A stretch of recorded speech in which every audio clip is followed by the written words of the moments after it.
Hi everyone. இப்போ வர competitive எக்ஸாம்ஸில் CDSE, AFCAT, NDA, NEA, SSC, GD, அது அப்புறம் ஆர்ஆர்பி இருக்கட்டும். ஸோ இந்த மாதிரி பேங்கிங் எக்ஸாம்ஸ் இது எல்லாத்துலேயுமே வந்து இங்கிலீஷ் வந்து ப்ரிடாமினண்ட்டாக கேட்டுக்கிட்டே இருக்காங்க. ஸோ அந்த வரிசையில் நம்ம வந்து இன்றைக்கி 5 கொஷின்ஸ் வந்து டிஸ்கஸ் பண்ண போகிறோம். So let us move on to the first question. In the following items which of the given words is closest in the meaning to the words provided. So இப்போ இங்கே வந்து சாலம் அப்படின்னு ஒரு வேர்டு கொடுத்துருக்காங்க. அப்போ இந்த வேர்டோட சிமிலர் மீனிங், ஓகே, சிமிலரான ஒரு meaning கொடுக்குற ஒரு வார்த்தை என்ன அப்படின்னு கேட்குறாங்க. ஸோ சாலம் அப்படின்னா சீரியஸ்ன்னு அர்த்தம். அதாவது ரொம்ப பேஷண்ட்டாக இருக்கிறது, இல்லை ரொம்ப சின்சியராக இருக்கிறத நம்ம என்னென்னு சொல்லுவோம், சாலம். ரொம்ப டெடிக்கேட்டடாக இருக்காங்க அப்படின்னு சொல்லுவோம், சாலம்.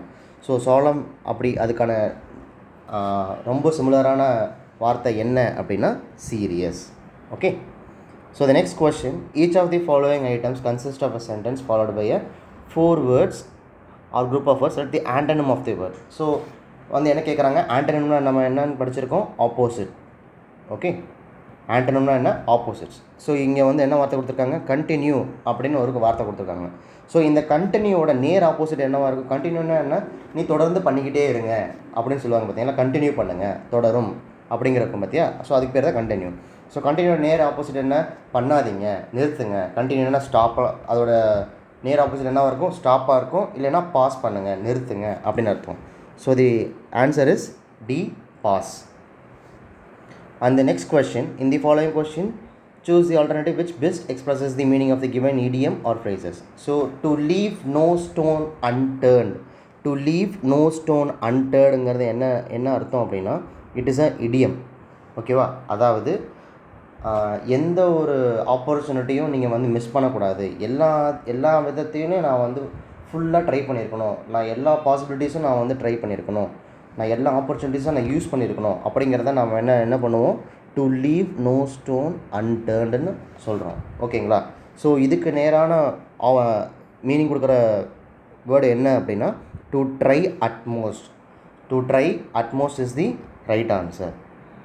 தி next question, choose the alternative which matches the best expression to the meaning underlined or given idiom or phrase.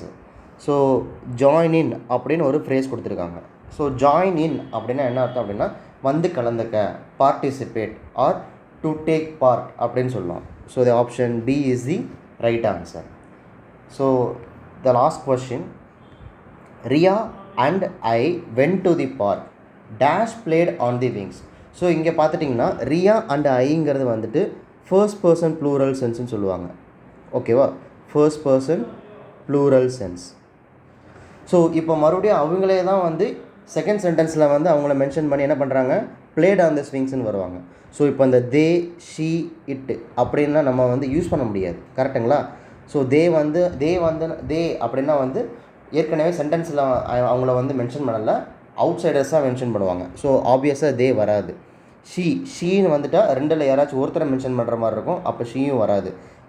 இட்டு வந்து பொருளை குறிக்கிறது, அதாவது இன்அனிமேட் ஆப்ஜெக்ட்ஸை வந்து மென்ஷன் பண்ணுறது தான் இட்டுன்னு சொல்லுவோம். ஸோ ஆப்வியஸாக answer is B. Okay. So இது போன்ற இங்கிலீஷ் கொஸ்டின்ஸ் எல்லாமே நம்ம சேனல்ஸில் வந்து ஃப்ரீக்வெண்ட்டாக நம்ம டிஸ்கஸ் பண்ணிகிட்டே இருப்போம். So stay tuned. Thank you. Jai Hind.